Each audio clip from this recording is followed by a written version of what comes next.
Eh, Se me hizo tarde por el día de compras. La verdad, tenía que pasar por el banco y la cola en el banco está hasta hecho una U en la avenida Solano. Pero bueno, muchas gracias por esperar y creo que ya estamos la gran mayoría. Bien, empecemos entonces. No sé si me escuchan antes que nada. Sí, ingeniero, Sí, sí se se escucha, escucha. ingeniero. Sí, se escucha. Sí, ya, perfecto, gracias. Listo, entonces, hagamos un breve recuento de lo que habíamos estado revisando la clase anterior para más o menos para continuar con el hilo. Bien, estábamos revisando este diagrama, ¿no es cierto?, de cómo realizar los diseños de enlaces en VHF y UHF. Y voy a ver si grabo esto. This meeting is being recorded. Ya, entonces decía que básicamente lo que estábamos haciendo era siguiendo este flujograma que está aquí. Y eh,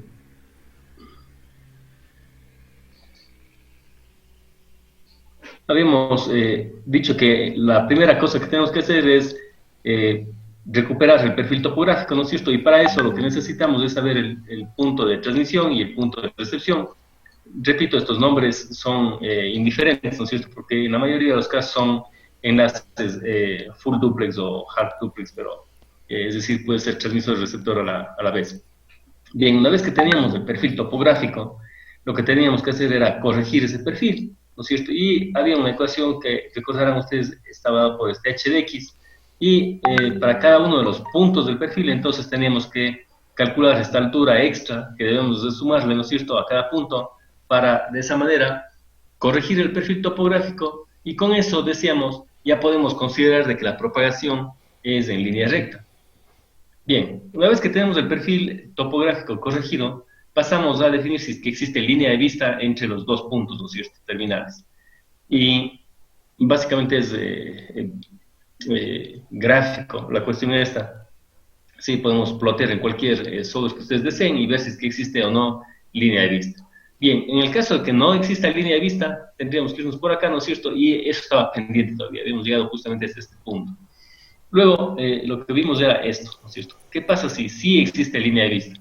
Bueno, en el caso de que existe línea de vista, tenemos que prestar atención a la señal, no solamente que llega directo desde el transmisor al receptor, ¿no es cierto?, a través de la línea de vista, sino también la onda reflejada, ¿sí? Y para eso, lo que habíamos hecho eran dos casos, básicamente, ¿no es cierto? En el caso de que tengamos algo así, por ejemplo, TX y RX, una línea directa, ¿no es cierto? Y ahí habíamos analizado en dónde se define o cómo se define este punto de reflexión, ¿no es cierto? Era un proceso iterativo, recordarán ustedes.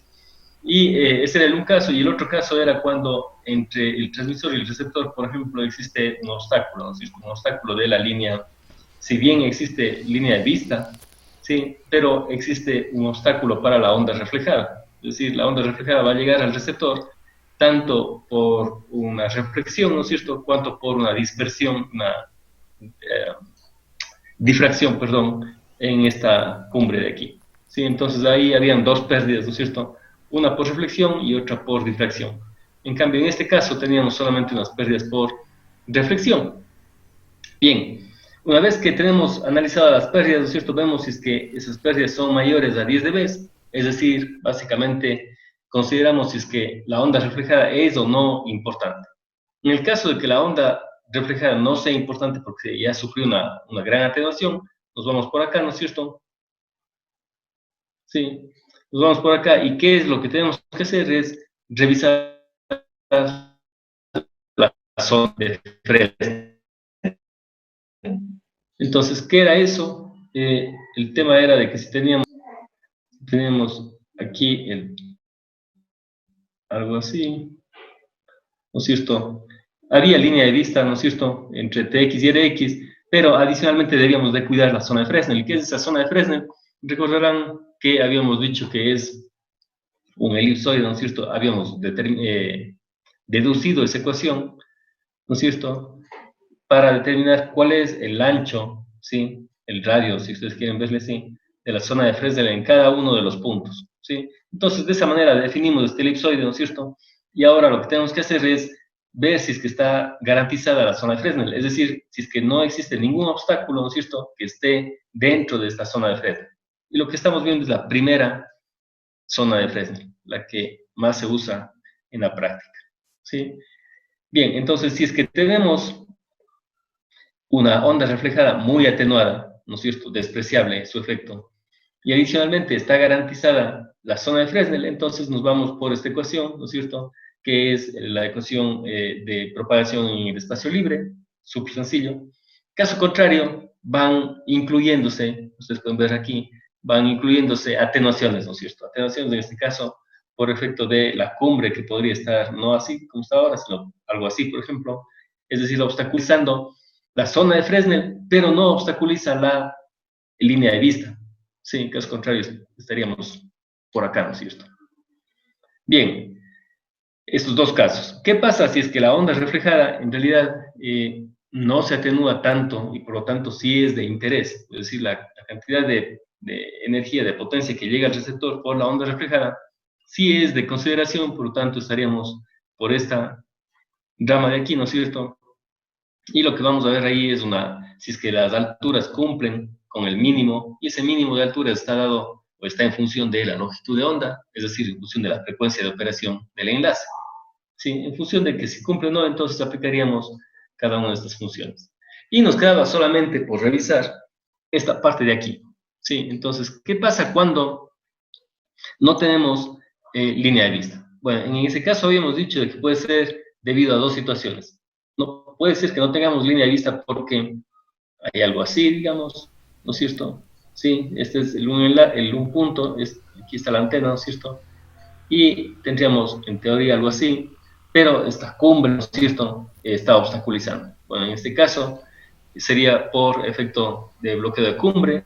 Esta cumbre puede ser algo angosto, algo así, esta distancia puede ser algo menor, y en ese caso se considera como cumbre. Caso contrario, si es que es algo, por decir algo así, ¿no es cierto?, en ese caso se considera como meseta, y ahí la atenuación obviamente va a ser mayor, ¿sí? O también decíamos, puede ser de que no ese es el caso, es decir, no hay obstaculización por alguna cumbre, es decir, tenemos algo así, ¿no es cierto?, el enlace, pero en cambio, ¿no es cierto?, es decir, no hay accidentes topográficos, ¿no es cierto?, de que obstaculicen la línea de vista, pero en cambio, debido a la distancia misma del enlace, puede ser que sea un enlace muy, muy grande, ¿no es cierto?, y la misma curvatura de la Tierra ya representa un problema.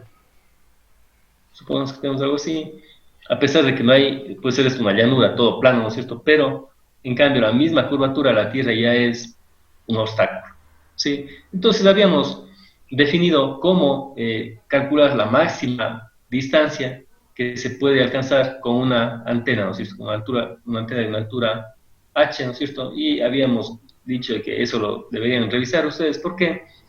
Porque es una deducción bastante simple, ¿sí? Básicamente, si es que esta es la Tierra que se considera redonda, ¿no es cierto?, aquí se tiene que trazar algo así, ¿no es cierto?, y aquí va a ser normal. ¿Por qué? Porque más o menos sería medio algo así, ¿no es cierto?, aquí siendo tangente, entonces por lo tanto, por definición, esto es un ángulo recto, y se puede determinar cuánto es la máxima distancia, ¿no es cierto?, con una antena de altura h, hasta que se logre obstaculización por la curvatura de la Tierra. Bien, eso es lo que habíamos visto en la clase anterior.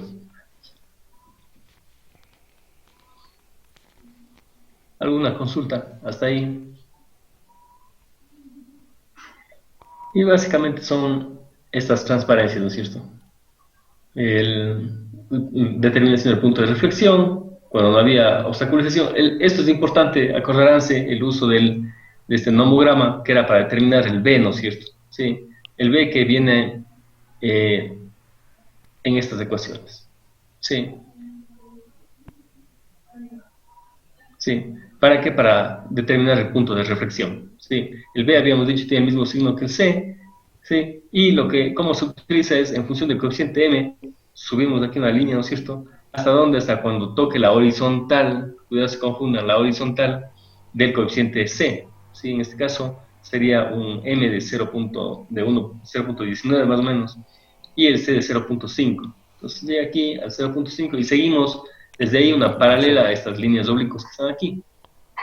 Determinamos el valor de B acá. ¿Sí? Aquí está el parámetro B, ¿no es cierto? Y el signo, repito, el mismo que el C. ¿Sí? Y básicamente es repetir este procedimiento. Aquí está, es el mismo procedimiento, solamente que lo único que ha cambiado aquí es que en lugar de usar el H2, ¿no es cierto?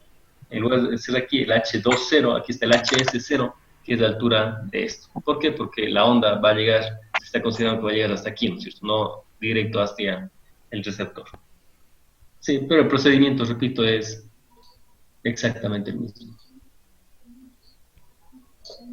Bien. Luego habíamos calculado, ¿no es cierto?, cuánto se atenúa la onda reflejada. Sí, y para eso habíamos visto que existen algunos tipos de terreno, ¿no es cierto?, que están aquí, y también eso va a variar en función de la frecuencia. Obviamente, como ustedes pueden ver aquí, mientras más crece la frecuencia, mayor es la atenuación. Fíjense, en Ciudad Grande, que está aquí, ¿no es cierto?, para frecuencias relativamente bajas, 60 megas, tenemos 10 dB, y acá ya tenemos algo como 15, y estamos en la banda de los 800 megas, que es la banda, hablemos en términos coloquiales, la pechuga, ¿no es cierto?, de las frecuencias para los celulares. Sí. ¿Por qué? Porque si, por ejemplo, vemos las otras bandas que usan los celulares, la de 1800, 2000 y algo, eso va a tener mucha más atenuación, ¿no es cierto? Por lo tanto, ¿qué implica eso? ¿Por qué no son tan apetecidas para las bandas de los celulares? Porque requieren tener más estaciones base, ¿no es cierto? Es decir, el despliegue de la red es mucho más caro, en otras palabras. ¿Sí? Por eso les decía que estas bandas bajas son las más apetecidas. Y de igual manera, por ejemplo, es esta la razón por la cual los celulares hoy en día están tras los entes reguladores de cada uno de los países, porque acuérdense de que está pendiente el apagón analógico, ¿no es cierto? El rato que existe el apagón analógico, es decir, que todos los radiodifusores, radio y televisión, tengan que pasarse a sistemas digitales, ahí se va a ahorrar de alguna manera el espectro, ¿sí? Y por lo tanto va a quedar una banda libre. Y esa banda libre es la que en otros países ya ha sido subastada para los móviles, ¿no es cierto? Y es una banda que está inclusive un poco más abajito de esto de 800 megas. Es decir, tiene muy buena propagación, es decir, bajas pérdidas. Bien, esto era para la determinación de la atenuación de la onda reflejada, pero por efecto de la cumbre, ¿no es cierto? Es decir, las pérdidas por difracción que se dan aquí. Habíamos visto cómo determinar, esta parte era geométrica, ¿no es cierto? Y en función de el HL que habíamos calculado y el H0 que se calcula con esta ecuación, podemos determinar la atenuación, ¿sí? Para el caso de que sea este cociente HL sobre H0 menor a 3, usamos esta gráfica, ¿sí? Simplemente porque aquí hay una situación medio alineada, bastante alineada, diría, ¿sí? Y después ya para el HL sobre H0 mayor a 3, ya tenemos una ecuación que es mucho más fácil de automatizar inclusive.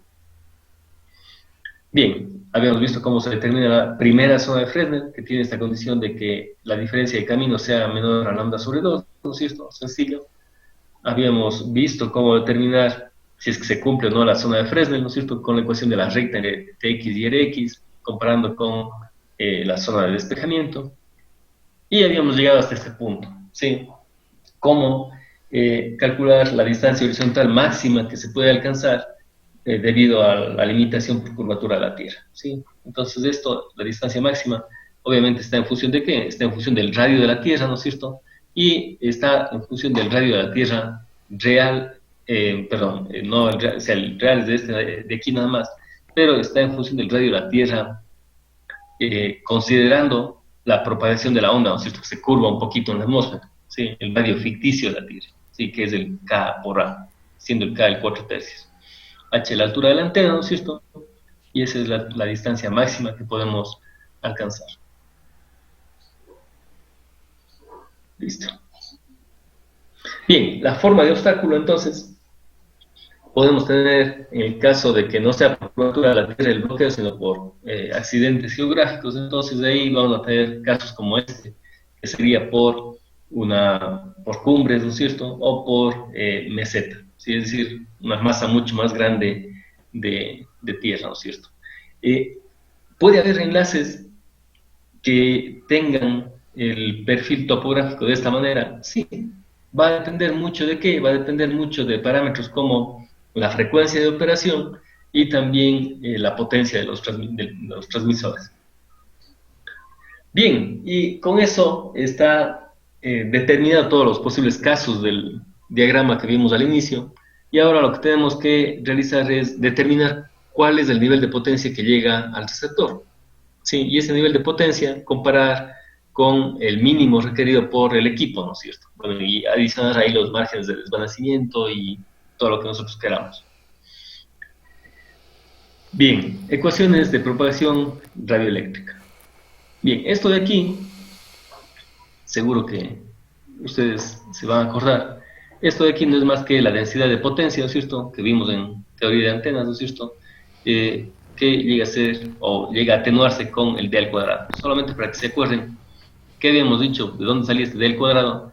Habíamos dicho que si nosotros tenemos una fuente isotrópica, ¿no es cierto?, y si es que radiamos potencia en todas las direcciones, la definición de isotrópico, ¿qué va a pasar? Que la densidad a cierto radio, la densidad de potencia a cierto radio es que la potencia que se lanza, ¿no es cierto?, dividido para qué? Dividido para la cáscara de la esfera, ¿no es cierto?, de radio R. ¿Sí? Entonces sería el 4pi cuadrado R cuadrado, ¿no es cierto? Es decir, a medida que vamos incrementando la distancia, que nos alejamos de la fuente, obviamente esta densidad de potencia va disminuyendo cuadráticamente, que es lo que está dado aquí. ¿Sí?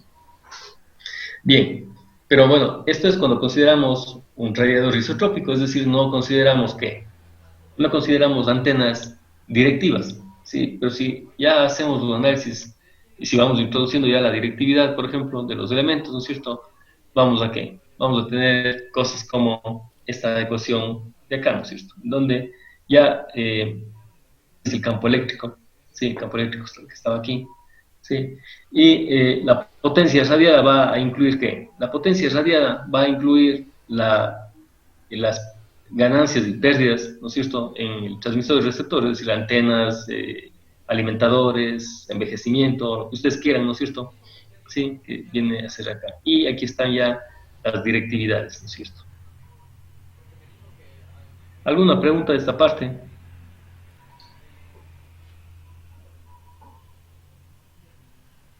Revísenle bien si es que hay preguntas. Esta es la definición de la directividad, ¿no es cierto? Y esto de aquí, este U máximo es la intensidad de radiación.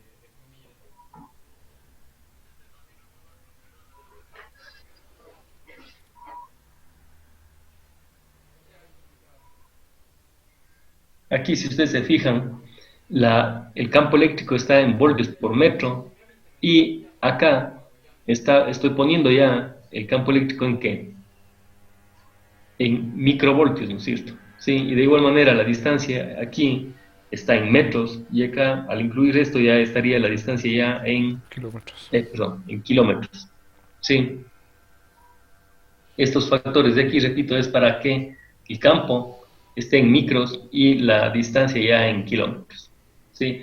Y entonces estas constantes que van a aparecer, ¿no es cierto? Bueno, en la siguiente, por ejemplo aquí, esto va a traducirse en una constante, ¿no es cierto? Es la constante que va a estar en la ecuación del campo eléctrico.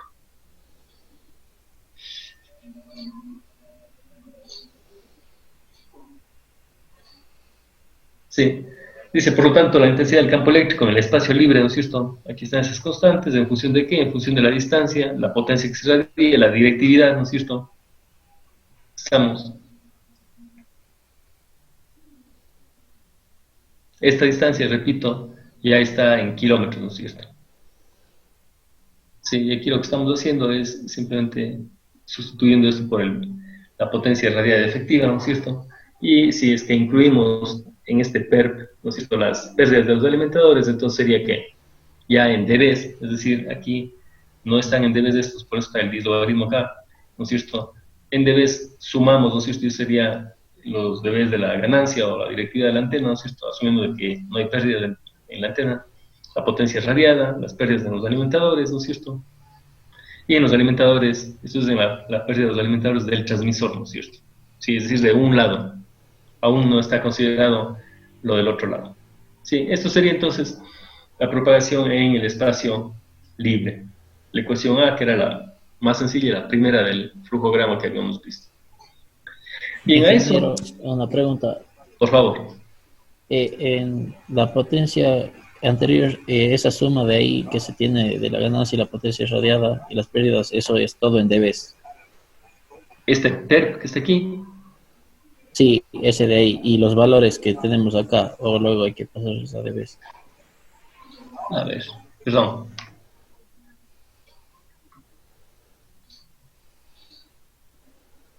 A ver, estos valores de aquí, todos estos están en dBs.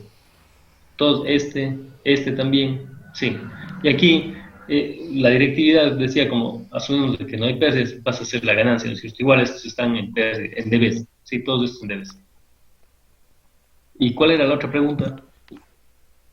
Estos No, de, era eso, de que, o sea, esos valores estaban en dBs. y estos de aquí, Sí, y estos de aquí, ingeniero, también estarían de vez. esos de ahí, Porque esto de aquí, esto de aquí, ¿de dónde sale? Bueno, podríamos decir que sí, porque esto de aquí sale del 10 logaritmo de las constantes que le pusimos de los micros y los kilómetros. De ahí sale esto de aquí. allá. Pero claro, es 10, porque para expresar en dBs pusimos 10 logaritmo de toda la expresión, y ahí sale el 10 logaritmo de estas constantes, ¿no es cierto? Sale esto de aquí. Ya, Inge. Sí.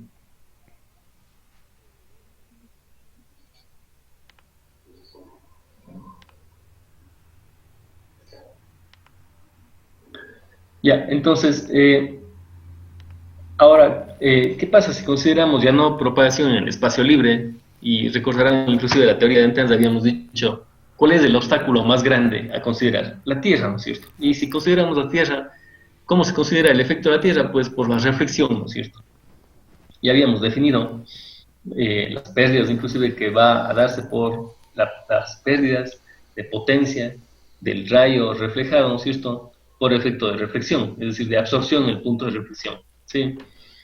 Pero también recordarán ustedes que no solamente tenemos ese efecto sobre la onda reflectada, sino también ya considerando como un sistema, lo que puede pasar es de que, lo que puede pasar es de que tenemos que considerar cuál es el cambio de fase que se percibe aquí en el RX, ¿no es cierto?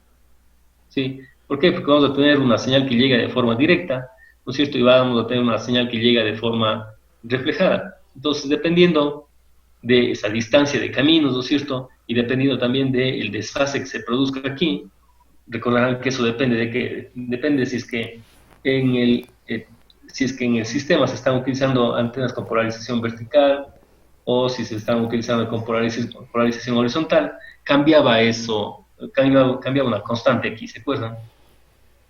Entonces, básicamente, vamos a repetir este análisis que habíamos hecho ya en antenas, ¿sí?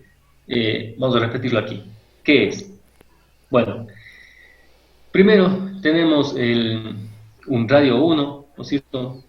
Y este radio 1 es el que está puesto en este esquema de acá, que es el radio 1 es desde el transmisor al receptor, ¿no es cierto?, de manera directa, es decir, esto es la línea de vista, ¿no es cierto?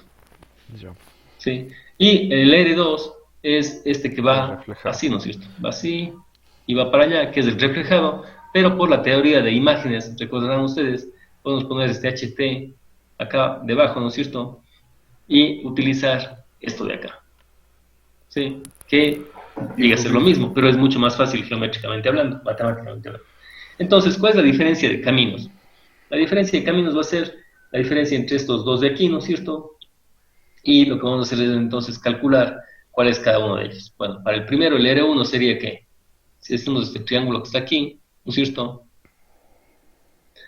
A ver, déjenme borrar esto. Lo que tendríamos es que este triángulo que va aquí por un lado, ¿no es cierto? Después va aquí, ¿sí? ¿Cuál es el delta R, ingeniero? El delta R es la diferencia. Sí. El delta R es del R1 menos del R2. O sea, es el pedacito que está... No, es la resta de estos dos. Entonces, ¿por qué le digo eso? Porque, fíjese, el R1 lo que vamos a hacer es, por Pitágoras, calcular esto, que sería igual a ¿qué? Al R al cuadrado, ¿no es cierto? Más esta diferencia, ¿no es cierto? Más la diferencia del receptor, la altura del receptor, menos la altura del transmisor, ¿no es cierto? Al cuadrado. Ya. Sí. ¿Qué es este de aquí? Este de aquí, en realidad, es el, el R1, ¿no es cierto? Sí. Todo esto que está en raíz aquí. Y este de acá es del R2. ¿Sí? Y para considerar el R2, para determinar el R2, lo que hacemos es considerar esta línea de aquí, ¿no es cierto? Que es el R2, y hacer este triángulo de acá. ¿Sí? Entonces el un cateto sigue siendo el R, ¿no es cierto? Y este de acá, en cambio, es el HR más del HT de acá. ¿Sí? Ah, ya. Es lo que está aquí. Sí. Entonces, hacemos esa diferencia, ¿no es cierto? Para calcular la diferencia de caminos.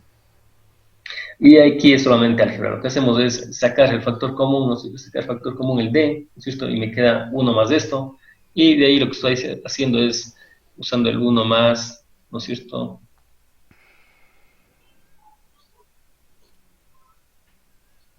El 1 más, decía, el X, ¿no es cierto? Es aproximadamente igual a ¿qué? A 1 más el X sobre 2. ¿Sí? Y me quedan de estas ecuaciones, estas de acá. ¿Sí? Y al fin llegamos a esto de aquí. ¿Sí? ¿Por qué? Porque esto de aquí se elimina, ¿no es cierto? Estamos. Entonces, esta es la diferencia de caminos en el enlace. Bien, entonces, si ya tenemos la diferencia de caminos, ¿cuáles son las señales que llegan al receptor?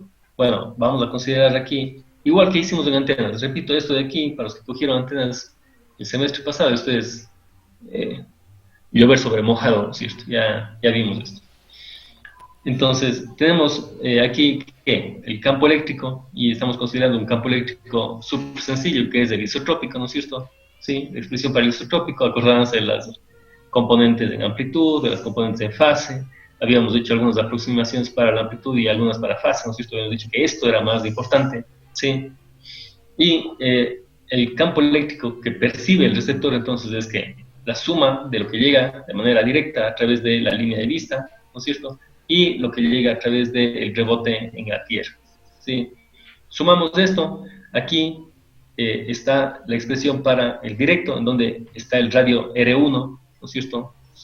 Solamente para que se acuerden, el R1 es este, ¿no es cierto? Y el R2 el de acá. ¿Sí? Entonces aquí tenemos del directo el R1 en fase y en amplitud, y para el reflejado el R2. ¿Sí? Y adicionalmente aquí tenemos este coeficiente que es que la reflexión en la Tierra, ¿no es cierto? Sí, entonces, si es que se acuerdan, habíamos hecho algo así, ¿no es cierto? Cuando revisábamos eso en antenas, y habíamos dicho que si es que el enlace está en el campo lejano, ¿no es cierto? Es decir, la onda es transversal electromagnética, ¿no es cierto? En ese caso, si es que usamos polarización vertical aquí, ¿no es cierto? Lo que va a pasar es de que la polarización va a ser vertical en este sentido, ¿no es cierto? Transversal a la dirección de propagación, ¿no es cierto? Y cuando llega aquí, en la Tierra, ¿no es cierto? Lo que tenemos es que hacer cumplir las componentes tangenciales, ¿no es cierto? Entonces, en este caso, este vector que incide en la Tierra va a tener un componente vertical, ¿no es cierto? Y un componente tangencial de esta forma. ¿Sí? Entonces, para que se anule ese componente tangencial, habíamos dicho que debería ser de esta forma la polarización, ¿no es cierto?, de la onda que continúa, y por lo tanto este sería el componente tangencial, que debería ser opuesto a este, pero de igual magnitud. Y de esa manera habíamos concluido, recordarán, de que si consideramos si consideramos la antena imagen, también esa antena imagen debe tener ¿qué tipo de polarización? Debería tener también la misma polarización vertical, ¿no es cierto? Sin embargo, cuando considerábamos la polarización horizontal, haciendo el mismo análisis, lo que sucedía era que Lo que sucedía era de que si tenemos este tipo de polarización, ¿no es cierto? Sí, cuando llega aquí, bueno, en realidad debería ser algo así. ¿Sí? Cuando llega aquí, debería ser ¿qué? Opuesto. Debería ser al sentido contrario, ¿no es cierto? Y de esa manera, la polarización de la antena imagen, en el caso de que se utilice polarización horizontal, resultaba ser en sentido contrario. Es decir, en este caso, si no consideramos pérdidas, ¿no es cierto?, por atenuación, aquí debería ser un factor 1 sin cambio de fase, y en cambio aquí debería ser -1 por el cambio de fase, ¿no es cierto? Sí. Exactamente. Bueno, eso habíamos visto, repito, en antenas y es lo que está mostrado aquí. ¿Sí? Para el caso de polarización vertical, este gamma, considerando que no hay absorción. ¿Por qué consideramos que no hay absorción? Porque ya vimos eso. ¿Sí? Eso ya está calculado, calculamos hace rato. ¿Se acuerdan cuando definimos el área en el cual impactaba la señal? Y en función de la frecuencia y el tipo de ambiente, si es que era ciudad y arrozal o algo así, ¿no es cierto?, definíamos cuánto se va a atenuar. Entonces, por eso es que aquí solamente nos interesa el efecto de cambio de fase. Y, repito, si usamos polarización vertical, vamos por este, horizontal, por este de acá. Bien, entonces, tendríamos que sustituir aquí en este gamma, ¿no es cierto?, 1 o -1, y vamos a hacer eso entonces. Por ejemplo, sí, lo que se va a hacer aquí es para polarización horizontal, que es de hecho la más difícil, ¿no es cierto? La polarización vertical es más sencilla porque de ahí sale un coseno directamente, ¿sí? Bueno, en realidad no es tan difícil, ¿sí? Es simplemente que iba a salir coseno en lugar de seno, y eso es todo. Sí, y tenemos esta expresión para el campo eléctrico. ¿Sí? ¿De dónde sale esto? Simplemente de aquí. Si cambiamos esto por -1, ¿no es cierto? Esto es un seno, bueno, le falta el 2j en el denominador, ¿no es cierto? Por eso justamente está el 2j seno de este exponencial. Sí, y bueno, tenemos esto, ¿no es cierto? Y esto ya expresado en dBs, nos queda entonces, este 6 sale del 2, ¿no es cierto? 20 log del 2, el 6, 20 log de esto de acá. ¿Sí? Por lo tanto, dice el campo eléctrico total, considerando ya el efecto, considerando la Tierra plana, es decir, considerando la reflexión en la Tierra, ¿no es cierto? Llega a ser esta ecuación de aquí.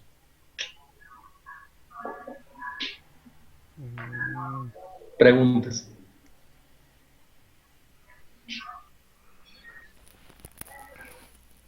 Ingeniero, en la vida real, ¿qué se utiliza un poco más? O sea, ¿la polarización vertical o la horizontal? Yo diría que ambas.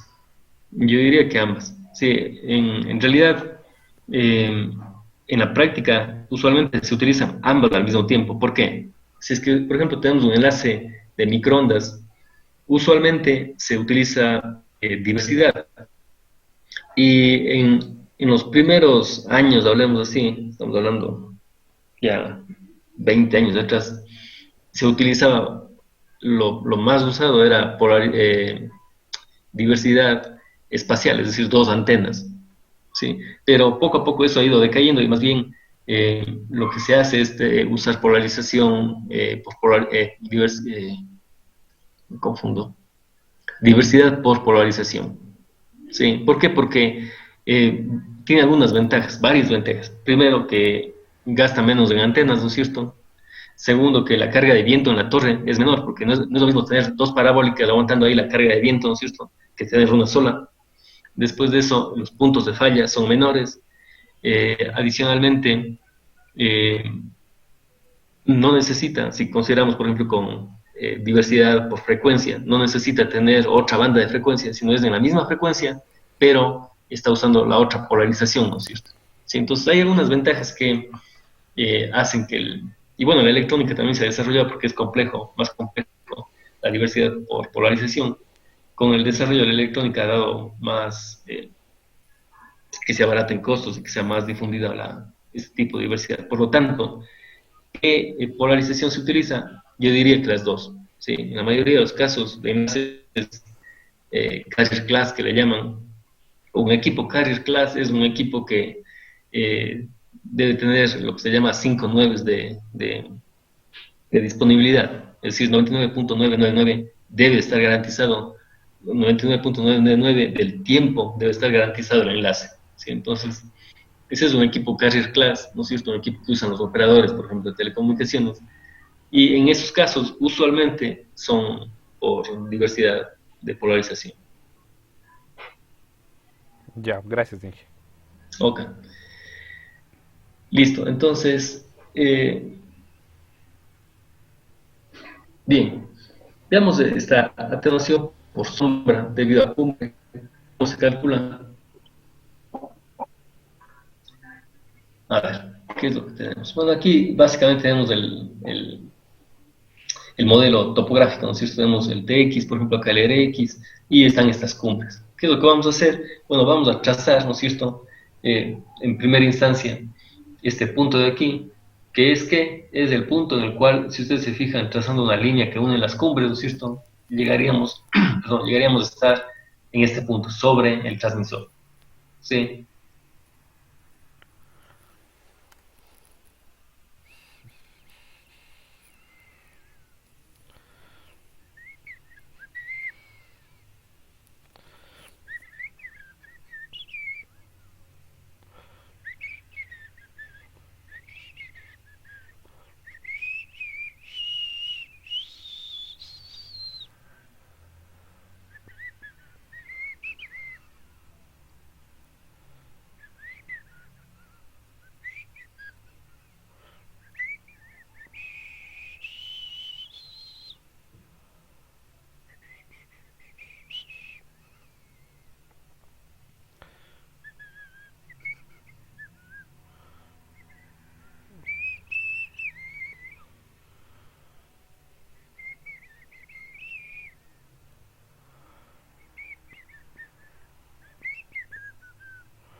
¿En qué?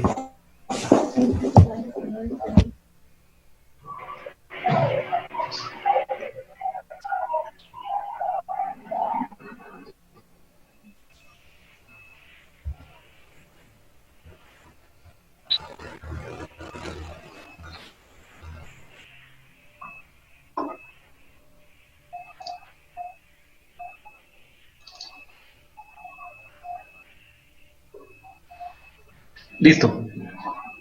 Bien, continuamos. Entonces, estábamos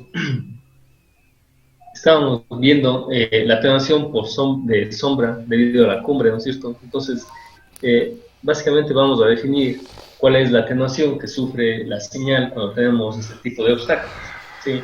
Este es el LS que estaba en el flujograma, ¿sí? Entonces, en este caso, ¿cómo calculamos el campo eléctrico que llega al receptor? Es el campo eléctrico en el vacío, que es lo primero que vimos, menos la sombra que vamos a definir, menos la atenuación que vamos a definir. Y esto ya está dado en dBs, por eso justamente tenemos una resta.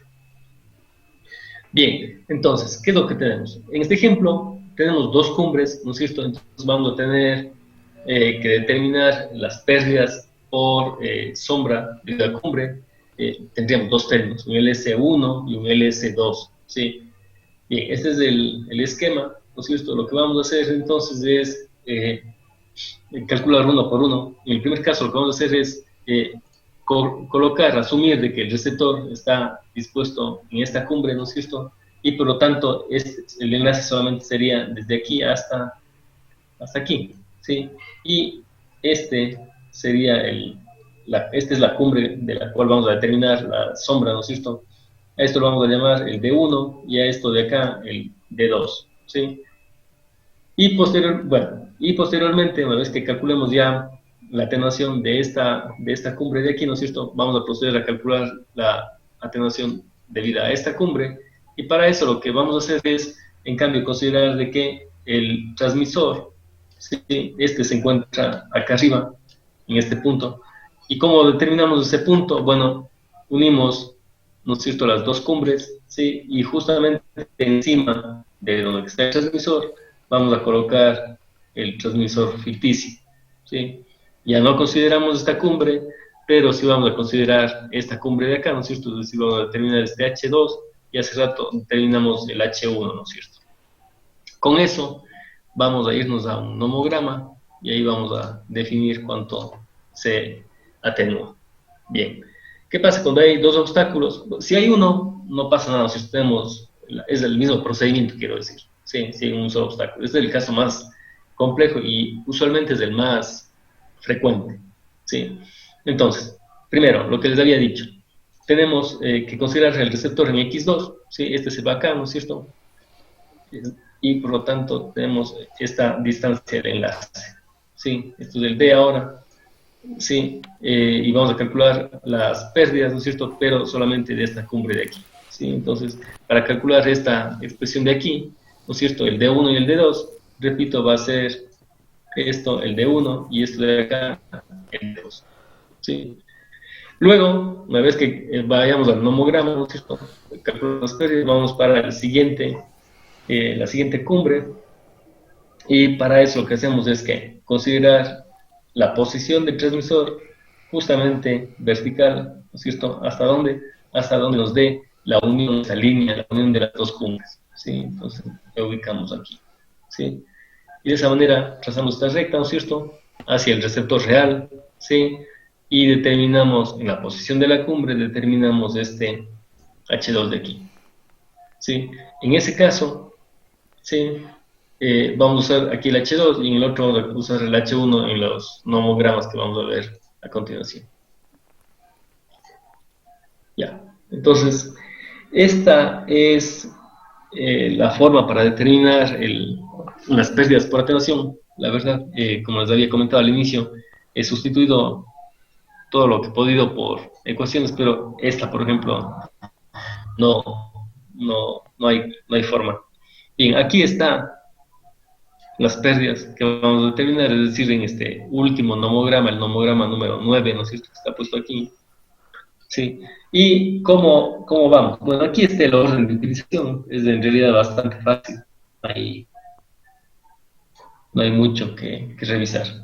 Lo que dice es usar la línea 2, ¿no es cierto?, con la línea 4 y de esta manera determinar el número 3. Entonces ustedes se van acá y dicen, a ver, el número 2, que es este, que es el D1, ¿no es cierto?, que es la distancia esta del transmisor hasta la cumbre, el D2, ¿no es cierto?, que es la distancia desde la cumbre hacia el receptor, ¿no es cierto?, donde se encuentra el receptor para este análisis, y trazamos una línea. Supongamos de que esté esta la distancia, ¿no es cierto? Fíjense que las distancias de aquí están en kilómetros, ¿sí? Entonces, si tenemos, por decir algo, aquí una distancia y acá la otra, ¿no es cierto?, unimos esto, y este es el punto que vamos a utilizar a continuación. Entonces, está definido el punto 3, ¿no es cierto? Una vez que tenemos el 3, usamos el 1 y el 3 para determinar el 5. Entonces, ¿qué es el 1? El 1 es el D1 más D2, es decir, la distancia total, ¿no es cierto? Esta no es necesariamente la distancia total del enlace original, ¿no es cierto? Acuérdense que habíamos dicho que, por ejemplo, el receptor se movía a una de las cumbres, ¿no es cierto? Entonces, esto puede variar. Cogemos el D1 y el D2, supongamos que sea 20 kilómetros, ¿sí? Sí, y con el 3 que acabamos de determinar, que es este punto, sí, encontramos el 5. Entonces, de igual manera, cruzamos, unimos los dos, ¿no?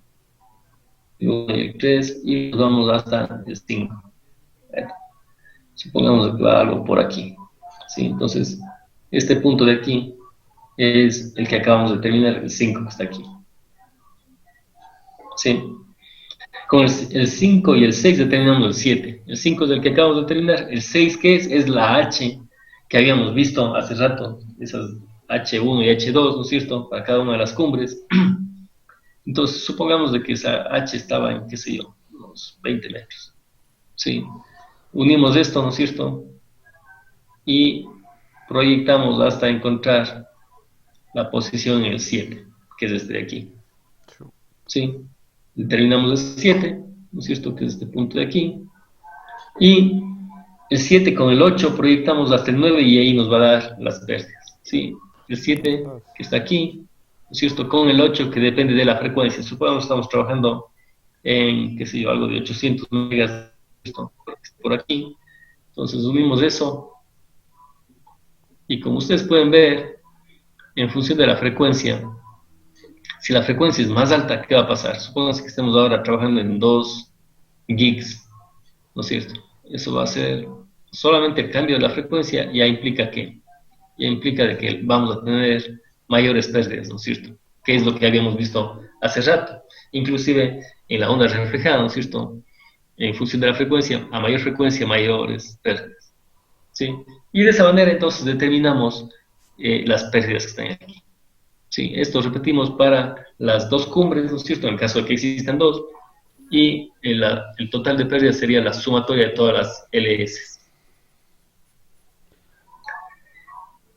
¿Alguna consulta respecto al uso de esto? Ingeniero, disculpe una consulta. Sí. Este nomograma le podemos encontrar disponible en cualquier otra, en una página, por ejemplo. ¿Le podemos qué, perdón? O sea, obtener el nomograma. ¿O no? No se le escuchó. Creo que mi compañero quiere decir si es que podemos encontrar este nomograma en internet, o sea, para descargarnos. Si es que le encuentran, avisen. La verdad no he hallado. No sé, también yo les di el texto este del Siemens, no sé si alguien pudo encontrar en PDF.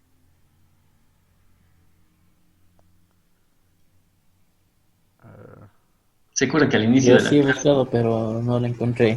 Sí, Sí, yo también le pero busqué, pero no lo encontré.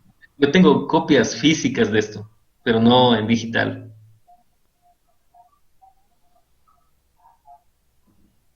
Y en ese libro es que están estos nomogramas o de otro lado. En el libro que tengo, usted hace referencia. Yo tengo Me copias, refiero a repito, yo que tengo sí está. copias. Sí, yo tengo copias de este libro, sí. Yo no tengo problema en facilitarles si quieren sacar copias de ese libro. Eh, pero, y lo que está en el libro es básicamente lo que les estoy mostrando aquí, sí. Ahora, si es que necesitan, obviamente, usar estos nomogramas, lo que yo les recomendaría es imprimir esta hoja, por ejemplo. No sé, les va a dar igual, porque está a escala, ¿no es cierto? Claro. Ingeniero, una pregunta. Bien. No le entendí muy bien cuál era el que representaba cada cumbre. O sea, ¿qué pasará si solo tenemos una cumbre? Solo tiene un LS y un H nada más. Si tiene una cumbre, básicamente es de la gráfica que está aquí, fíjese. Sí, tendría el TX aquí, el RX acá, ¿no es cierto? Traza esto y esta altura de aquí es el H que se usa aquí. El D1 sería desde aquí hasta acá y el D2 esto de acá. Por eso, Y esos son los datos que necesito. este monograma solo es para una cumbre. Eh, lo que pasa es que el estudio se hace cumbre por cumbre. Sí, fíjense, hace rato,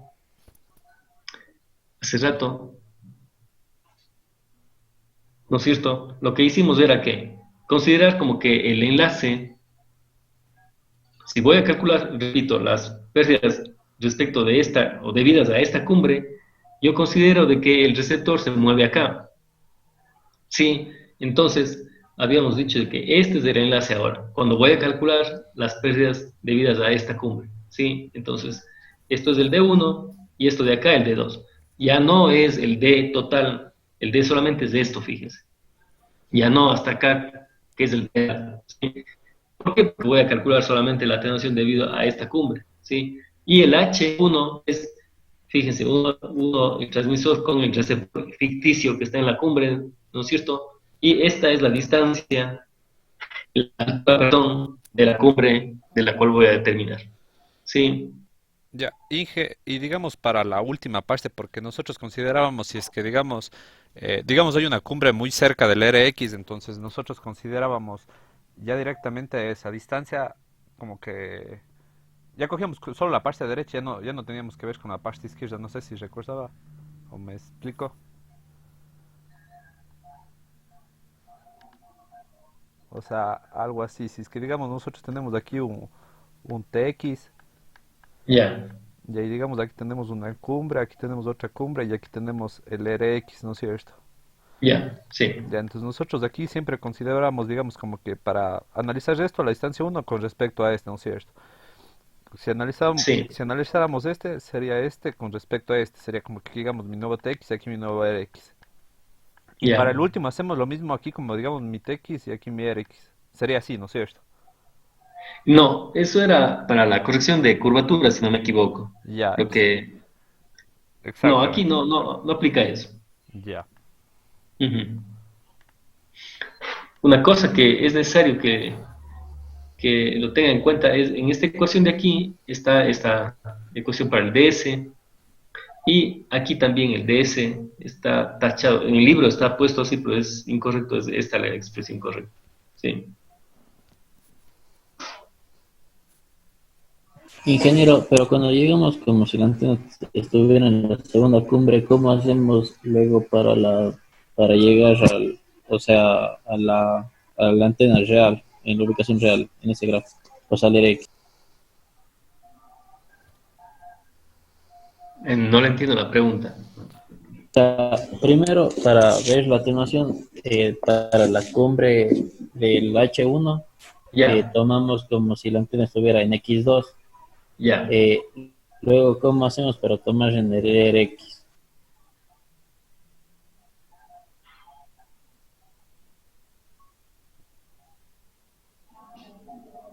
A ver, si le entiendo, usted me dice si es que le entiendo la pregunta.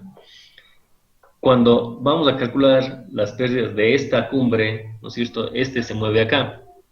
Sí, Sí. Ujú. ya. Y ahí está claro de que esto de aquí es el D1 y esto de acá, ¿no es cierto? De aquí a acá es el D2. Sí, Y este es el H1, ¿no es cierto? Que necesitamos para calcular las pérdidas, es decir, tenemos todos los datos, ¿no es cierto? Es decir, tenemos todos los sí. datos de aquí, el D1, el D2 y el H, y básicamente eso, y la frecuencia, y eso necesitamos. Ahora, el problema que nos estamos haciendo es cómo calculamos las pérdidas de esta cumbre, ¿no es cierto? Exacto. Ya, para calcular las pérdidas de esa cumbre, otra vez necesitamos ¿qué? Necesitamos el, el, el- se me va, colocar el transmisor, ¿no es cierto?, encima de esto, ¿sí? Estamos. ¿Y cómo determinamos a qué tan alto? Es trazando esta línea, ¿no es cierto? Entonces aquí determinamos esto de aquí, ¿sí? ¿Para qué nos sirve esto? Para trazar una línea desde aquí hasta el receptor, ¿sí? Y de esa manera determinamos este H que está aquí, que sí necesitamos. ¿Estamos? Sí. Ya. Y esa línea que se traza ahí es horizontal, o sea, las cumbres me imagino que si no están a la misma distancia pudiera ser no horizontal, sino un poco Claro, inclinada, claro, ¿no? claro. Supongamos que esta cumbre esté así, esta línea va a ser algo así, ¿no es cierto? Y el sub 0 se va a ir por acá. Entonces acá va a estar el punto, ¿no es cierto? Sí, estamos. Y desde aquí Sí, deberíamos pasar hasta el receptor, ¿no es cierto? Desde aquí trazar hasta el receptor, ¿no es cierto? Algo así. Y entonces el H2 ya no es todo hasta acá abajo, sino desde aquí hasta acá arriba. Sí. ya. Ajá. Ingeniero, ¿y qué pasará si hubiera una tercera cumbre? Esa es una muy buena pregunta. Si es que hay una tercera cumbre, lo que nosotros sabíamos hacer, le comento, lo que nosotros sabíamos hacer es, debido a la metodología, ir considerando de dos en dos. Es decir, consideramos las dos más cercanas de acá, el transmisor, por ejemplo. En realidad, hasta cuando tengan unas tres cumbres, porque después ya, más bien, si es que hay muchas cumbres, en realidad ni va a llegar el enlace. Pero lo que sabíamos hacer nosotros era considerar dos cumbres, ¿no es cierto? Supongo que acá hay otra cumbre. Sí, consideramos las dos cumbres, aplicamos el procedimiento, ¿no es cierto? Y vamos moviendo para acá, es decir, ya obviamos ahora esta, ¿no es cierto? Movemos esto y calculamos la atenuación de esta de acá. Ah, O sea, lo recomendable fuera que se haga un enlace que al menos que haya, o sea, evitar de que haya más de dos cumbres, y a la tercera si ya fuera en el último caso. Claro, es que, exacto, es que también la potencia va a perderse y a veces que hay muchos obstáculos, ¿no es cierto? Claro. Salvo que, salvo que, por ejemplo, estemos trabajando, este es, acuérdense, el estudio para las frecuencias de VHF o UHF, ¿no es cierto? Pero, por ejemplo, el libro este de la Siemens hace referencia al estudio de enlaces en HF, es decir, frecuencias mucho más bajas. Y si revisamos, bueno, vamos a revisar, cuando revisemos eso, vamos a ver de que el perfil no nos interesa, de hecho. Sí. ¿Por qué? Porque la frecuencia es tan baja que en realidad los obstáculos que tiene la Tierra, las montañas, en realidad no le causan ningún problema. Es decir, en ese tipo de cálculos, ni siquiera vamos a determinar el perfil topográfico. Pero a medida que va subiendo la frecuencia, ¿no es cierto? En VHF u UHF ya tenemos esta situación. En microonda, por ejemplo, básicamente ya no estamos que hay obstáculo ni nada, simplemente tiene que haber línea de vista y tiene que garantizarse la zona de Fresnel. No tenemos eso, no hay enlace. Sí, Ya, ya, ingeniero, muchas gracias. hecho. Es decir, a medida que va subiendo la frecuencia, es más crítico y por lo tanto ya no vamos a tener que un obstáculo o dos obstáculos. Ahí tiene que estar despejado todo, tiene que haber línea de vista y garantizada la zona de Fresnel. Pero el estudio, que es medio eh, complicado en el término de usar la topografía, es las bandas de VHF u UHF. Ahora, si vamos más abajo, repito, si vamos a la parte de HF, en cambio, ¿por qué? Porque la longitud de onda sigue creciendo, ¿no es cierto? Al ser una longitud de onda tan grande en la banda de HF, sí, cualquier obstáculo, recuerden de que cualquier obstáculo es comparado respecto a la longitud de la onda de que se está propagando. Entonces, cualquier obstáculo, por más grande que sea, comparado con esas grandes longitudes de onda que tenemos, ¿no es cierto?, pasa desapercibido. Sí. Bien, entonces, de esa manera calculamos, ¿no es cierto?, las pérdidas por las cumbres, ¿no es cierto? Y lo que tenemos que hacer es lo que estaba dado aquí, ¿no es cierto? El campo eléctrico que llega en el receptor va a ser el que se obtiene por propagación en el vacío menos las cumbres. Unos, si es que es una cumbre, o la sumatoria si son dos o más. Listo. Bien, ¿qué pasa si es que el enlace es muy grande, ¿no es cierto? Y tenemos bloqueo de la línea de vista, pero no por obstáculos, sino simplemente porque el enlace es muy grande. Este enlace, la distancia D es tan grande que la misma Tierra, la misma curvatura de la Tierra ya le bloquea. Es decir, fíjense lo que está aquí, tenemos un enlace, ¿no es cierto? De aquí llega a ser tangente ya a la Tierra en este punto, y de igual manera el receptor llega hasta aquí, la línea de vista, ¿no es cierto? ¿Sí? Pero este trozo de aquí está bloqueado por la misma curvatura de la Tierra, ¿no es cierto? Entonces ahí calculamos este D1, aquí es el D2, aquí está, aquí un error, aquí es D2, ¿sí? Y calculamos las pérdidas por difracción, ¿sí? Entonces va a ser esto de aquí, ¿no es cierto?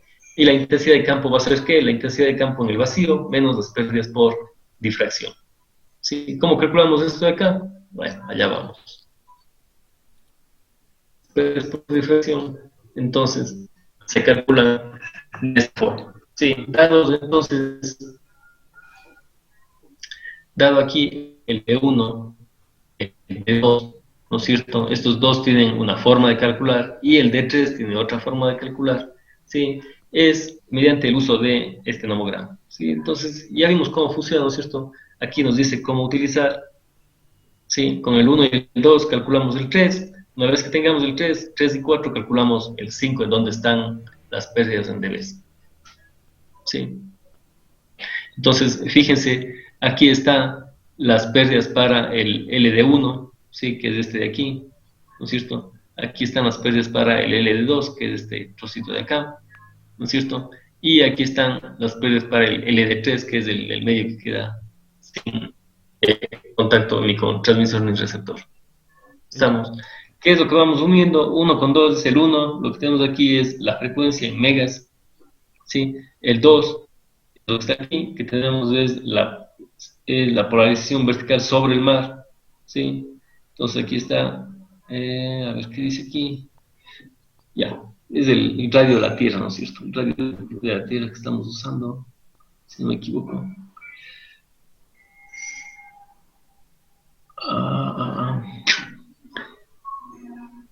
Bueno, este voy a revisarle, no lo tengo muy claro. Este les voy a revisar, no me parece, tendría que revisar el texto en realidad, sí. Pero bueno, yo diría que es el radio de la Tierra nada más, un radio ficticio que estamos utilizando. Pero me llama la atención estos valores que están acá. Sí, voy a revisar esto. De lo que me acuerdo es el radio ficticio de la Tierra, el parámetro este que estamos usando acá, que es el 4 tercios. Entonces, supongamos, tenemos la frecuencia, ¿no es cierto? El 1 con el 2, unimos de esto, nos vamos por acá, llegamos a este coeficiente, ¿no es cierto? Que es el 3. Luego, unimos el 3 con el 4, y el 4 tenemos que estos H, a ver, estos D1 y estos D2, ¿no es cierto? Sí, estos D1 y estos D2 que calculamos con las ecuaciones que estaban al otro lado. Con estos de aquí. Este es D2, D1, D2, ¿no es cierto? Que es básicamente en función de la altura, ¿no es cierto? El parámetro K y el A. En función del D1 y el D2 decía en kilómetros, ¿no es cierto? Y el D3 también está aquí, si se fijan. Trazamos la línea, ¿no es cierto? Y con eso proyectamos a la cantidad de pérdidas, ya sea si es para el D1, para el D2, o acá que está para el D3, ¿sí? Y esto de aquí ya está, las pérdidas que están aquí ya están en dBs, ¿sí? Entonces directamente introducimos en la ecuación. Sí. Y, a ver, otra. Lo que habíamos visto aquí era, teníamos cumbres, ¿no es cierto? Pero también habíamos dicho que puede ser un obstáculo un poco más macizo, ¿no es cierto? Y en ese caso ya se le considera como una atenuación debida a una meseta.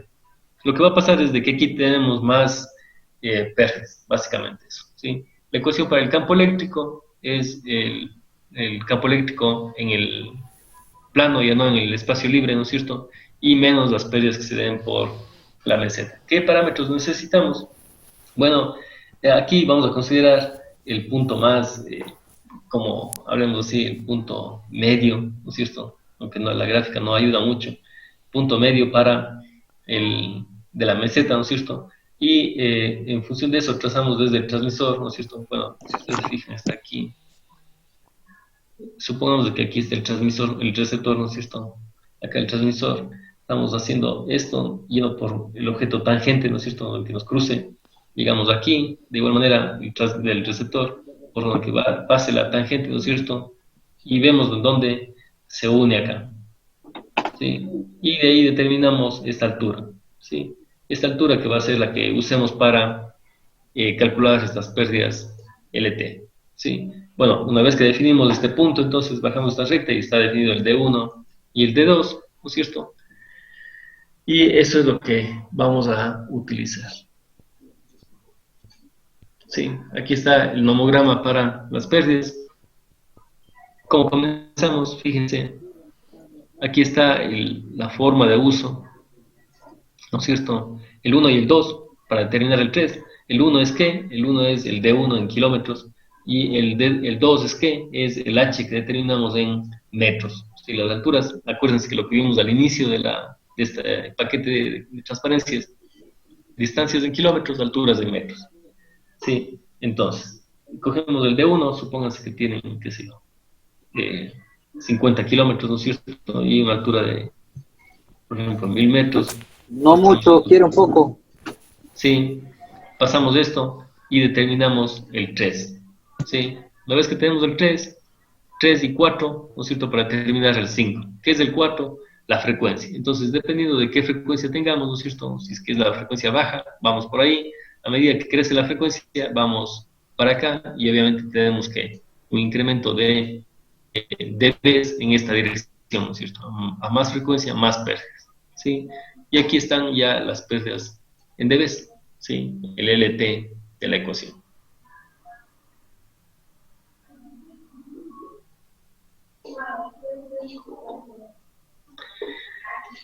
Bien. Y las pérdidas por electricidad, ¿no es cierto? Que es esto de aquí. En realidad es el mismo procedimiento, no hay mucho en donde perderse. Sí. Y lo que les decía, aquí está la tensor para K igual a 4 tercios. Sí, sí, exacto. Ya, en este nomograma, en el caso de que se les diga literalmente, textualmente, de que no usar el K igual a 4 tercios y más bien dar otro valor, sí, por ejemplo, si dicen no usar el 4 tercios, sino, no sé, 1 o 2, lo que ustedes quieran, entonces aquí podemos hacer el cambio del parámetro de 4 tercios, ¿sí? Si es que es 4 tercios mismo, va a ir por aquí, ¿no es cierto? Si es que es otro valor por acá, o por los otros de acá, ¿no es cierto? Como sea. Es decir, en este nomograma nos permite hacer el uso de un diferente radio ficticio de la Tierra. Pero nosotros en realidad vamos a usar 4 tercios para todo. Bien. Y finalmente, ya tenemos todos los casos cubiertos, ¿no es cierto? Todas las posibles atenuaciones por efecto del terreno. Entonces lo que vamos a hacer ahora es determinar cuál es el voltaje de entrada en el receptor, ¿sí? Y ese voltaje de entrada va a estar en dB microvoltio, ¿no es cierto? Se acuerdan que hace algunas transparencias de atrás introducimos este 1 por 10 a la menos 6, ¿no es cierto? Entonces aquí está 1 por 10 a la 6, entonces aquí es esa razón por la cual ya está expresado en microvoltios. Y como está en dB, los dB microvoltios. Aquí es igual, el voltaje que entra va a ser igual al campo eléctrico, ¿no es cierto? Y este campo eléctrico es el que cambia, ¿no es cierto? ¿Por qué? Porque dependiendo del terreno va a ser el E sub 0, ¿no es cierto? Que es la propagación en el espacio libre.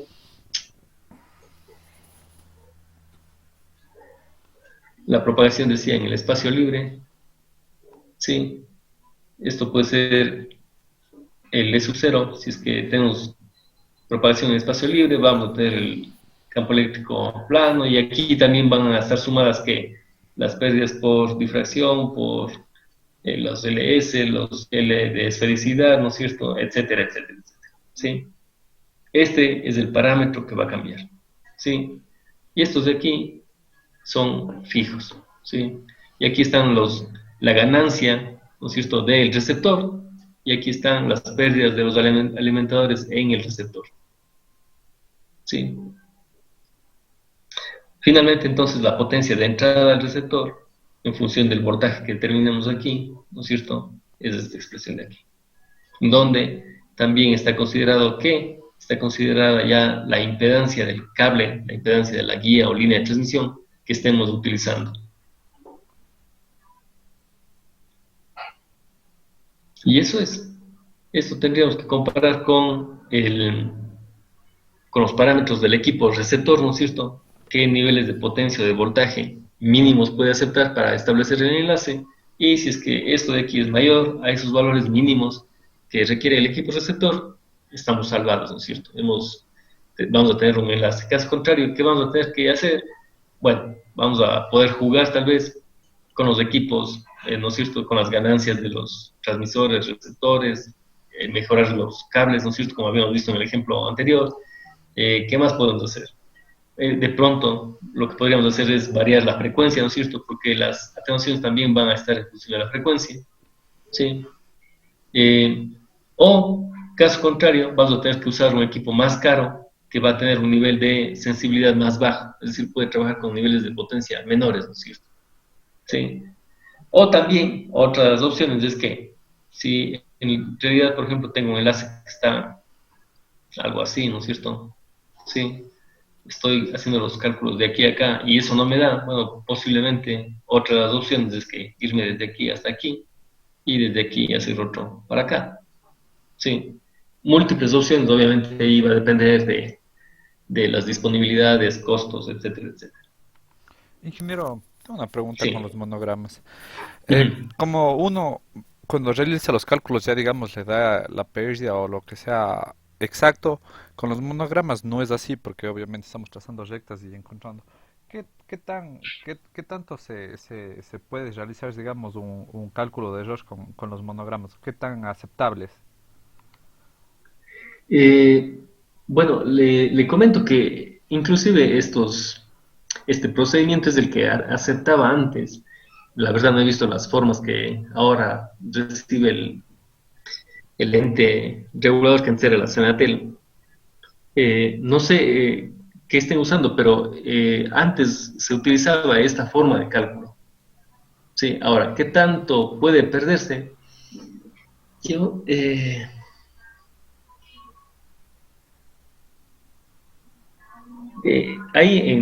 una manera práctica, yo diría, si es que no tenemos una buena holgura en términos de potencia, una buena holgura, deberíamos más bien ser conservadores. Sí. Entonces, eh, para efectos prácticos, yo diría de que deberíamos tener garantizado, con buen colchón, hablemos así, de potencia, ¿no es cierto? No ir a lo justo. Sí. Y usualmente lo que les decía también se pone un margen, es decir, adicionalmente a todas las ganancias y pérdidas, poner un margen, ¿no es cierto?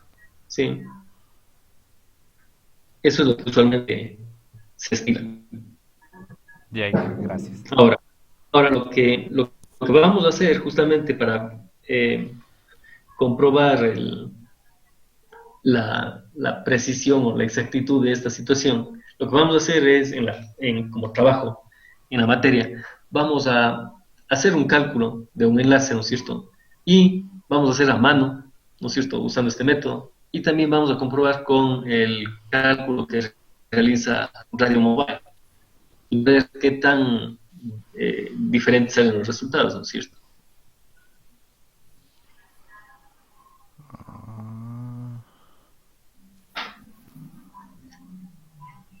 Ahora, lo que yo les había comentado al inicio es de que yo he visto que muchos, inclusive proveedores de equipos, cuando están ofertando sus equipos, dicen, mire, tiene este enlace, tal cobertura o puede llegar en tal distancia, lo que sea, están usando muchísimo radio mobile, es decir, con esta simulación que es súper fácil, ¿no es cierto?, y rápida. ellos definen ya o dicen y se soportan, digamos, soportan sus equipos en función de los resultados de Radio Mobile. Entonces, eso, vamos a hacer a mano, ¿no es cierto?, con esta metodología y vamos a hacer también la simulación y ver qué tan fiables o qué tan cercanos son los resultados del uno y otro.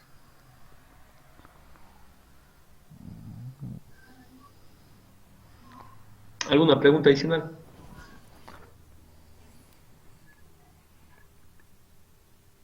Ingeniero, otra pregunta.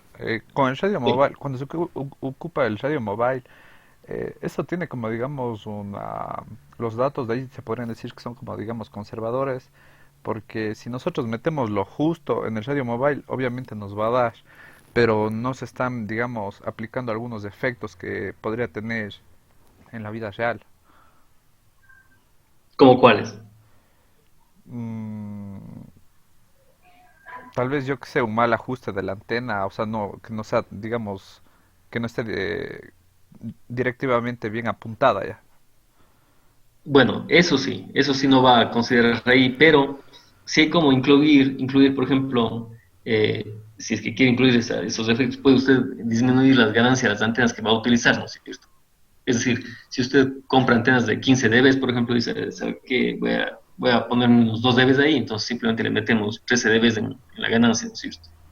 Y de tener ahí unos 2 dB de colchón, hablemos así. Ah, ya, ya. Ya, gracias. Ujú. Sí.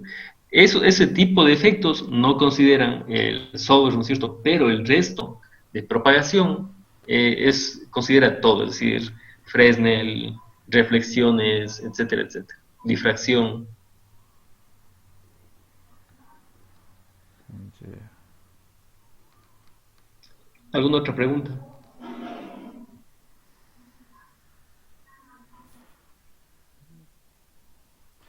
Dije otra pregunta con respecto, digamos, a la vida de Shell. Póngase, hubo algún caso aquí en Cuenca de que, si no estoy mal, creo que fue por las avenidas de las Américas o algo así, de que se había construido un edificio muy grande y tapaba, digamos, como que digamos un radio de cobertura. Entonces, ¿qué se podría hacer en ese tipo de casos cuando, digamos, nuestro enlace ya está, digamos, fijado, pero, digamos, A o B, hay una interferencia ahí y entra dentro de la zona de Fresnel? ¿Tendríamos que ajustar de nuevo la antena, subir, alzar o cómo le realizaríamos? Eh, a ver, si nosotros ya tenemos el enlace y por alguna razón se llega a obstaculizar, no nos queda más claro, tenemos que ver alguna alternativa, usualmente elevar las torres. Eh, por ejemplo, cuando trabajamos en bandas de que es necesario la zona de Fresnel que esté, porque solamente sería, si es que no está obstaculizada la línea de vista, ¿no es cierto? Si es que se obstaculiza la zona de Fresnel, si se interviene en la zona de Fresnel, va a haber atenuaciones, pero no, si es que hay un suficiente margen, quiero decir, en el enlace, un margen de potencia, puede ser que todavía funcione, ¿no es cierto? Ahora, si es que la atenuación es tal que no se dé el enlace y tampoco tenemos ya más tabs para subirle, ¿no es cierto?, en los transmisores para de pronto podemos hacerle que trabaje un poco más de potencia. Si no tenemos eso, no nos quedaría otra cosa que variar el enlace, el balance de potencia, ¿no es cierto? ¿Cómo variamos ese balance? Bueno, uno es la radiopropagación, es decir, evitando el bloqueo. Otro podría ser mejorar las potencias, mejorar las ganancias de las antenas, o también buscar un camino alternativo, ¿no es cierto? Es decir, ya no un solo salto, sino hacer un doble salto, ¿no es cierto? Para evitar el obstáculo. Ya, Inge. Gracias. Pero otra cosa también, dentro de ciudades, la mayor parte, por ejemplo, aquí en Cuenca, si es que queremos, eh, por ejemplo, las estaciones de radio, ¿no es cierto? Tienen,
Sí, continuando con la pregunta, lo que les quería solamente decir antes de cerrar la sesión era de que dentro de las ciudades usualmente se está evitando ya los medios inalámbricos, sí, salvo que sea, salvo que no se puede evitar en realidad. ¿Por qué? Porque ya se tienen métodos más fiables y también se pueden tener métodos que son redundantes. Por ejemplo, el caso de las estaciones de radiodifusión, que usualmente tienen sus estudios dentro, pero la antena que realiza la radiodifusión a la ciudad no está ahí en la estación, ¿cierto? Está, por ejemplo, en Itocruz.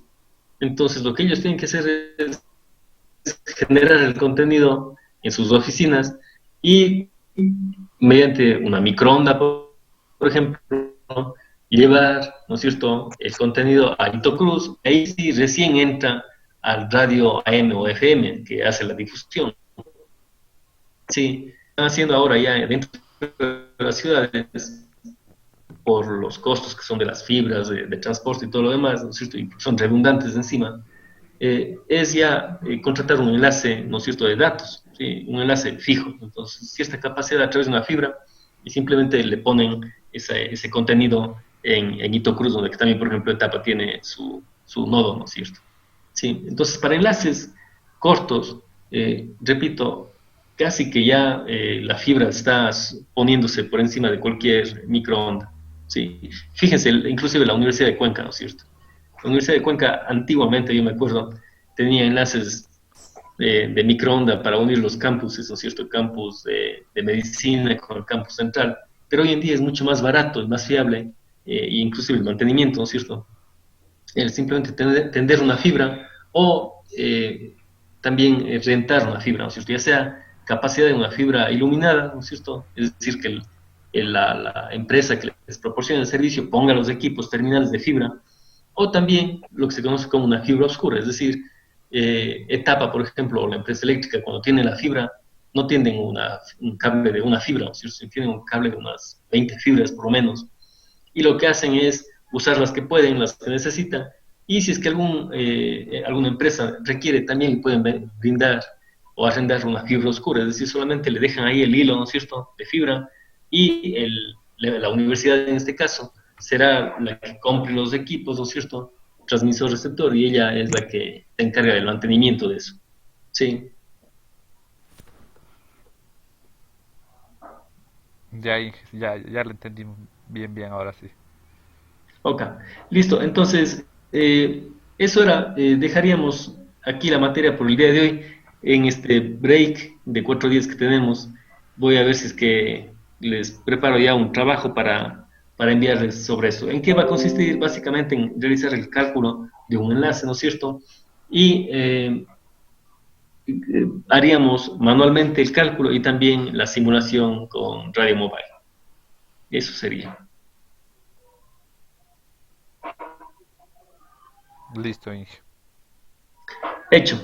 Dejamos aquí entonces. Muchas gracias por la atención y cuídense, pasen bien. Gracias, Inge. Muchas gracias. Entonces, sí. Hasta luego. Gracias.